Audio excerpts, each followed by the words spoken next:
இப்போ நான் பிபிஏ படிச்சு முடிச்சிருக்கேன் சார், நான் வரணும்னு ஆசைப்படுறேன், 12வது முடிச்சிட்டேன், ஏசெட்ல வந்து பிபிஏ சேர்றேன் சார், படிச்சு முடிச்சிட்டேன். எனக்கு ஏர்போர்ட்ல போனா நான் என்ன சார் வேலை பார்ப்பேன்? ஏர்போர்ட்டை பொறுத்த வரைக்கும் சார் இதுல அரௌண்ட் 48 டிபார்ட்மெண்ட்ஸ் இருக்கு சார். ஏர்போர்ட்டை பொறுத்த வரைக்கும் 48 டிபார்ட்மெண்ட்ஸ் இருக்கு. இந்த 48 டிபார்ட்மெண்ட்ஸ்லயும் ஒரு எக்ஸிக்யூட்டிவ் லெவல்ல ஒரு சுப்பீரியர் கேட்டகரியில இந்த ஏர்லைன் ஏர்போர்ட் மேனேஜ்மெண்ட் படிச்சவங்க போய் தாராளமா ஒர்க் பண்ணலாம். அதுல ஒரு டிக்கெட்டிங்ல ஸ்டார்ட் பண்ணி நீ ஒரு பேசஞ்சர் வந்துட்டு என்ன பண்றாரு அப்படின்னா டிக்கெட் கன்ஃபார்ம் பண்றாரு இல்லையா, டிக்கெட்டிங்ல ஸ்டார்ட் பண்ணி அது நெக்ஸ்ட் ஸ்க்ரீனிங். நீங்கள் இப்போ ஏர்போர்ட் போயிருந்தீங்கன்னா பார்த்துருப்பீங்க, ஸ்க்ரீன் பண்ணுவாங்க. ஸ்க்ரீனிங் செக்யூரிட்டி சிஸ்டம் சொல்லுவாங்க, அந்த செக்யூரிட்டி சிஸ்டம் அது இல்லாமல் வந்துட்டு package luggage handling, load and trim ஆஃபீஸ்ன்னு சொல்லுவாங்க, ரேம் ஆஃபீஸ்ன்னு சொல்லுவாங்க. ஈவன் ஏர் கார்கோ இருக்கு இல்லையா, ஏர் கார்கோவில் கூட நீங்கள் என்ன பண்ணலாம், தாராளமாக ஒர்க் பண்ண முடியும்.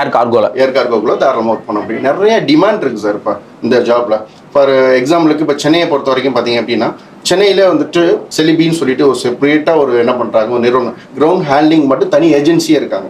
ஸோ அவங்க என்ன பண்ணுறாங்க அப்படின்னா இந்த ஏர்லைன் ஏர்போர்ட் மேனேஜ்மெண்ட் படித்த ஸ்டூடெண்ட்ஸை மட்டும் பர்டிகுலராக எடுக்கிறாங்க.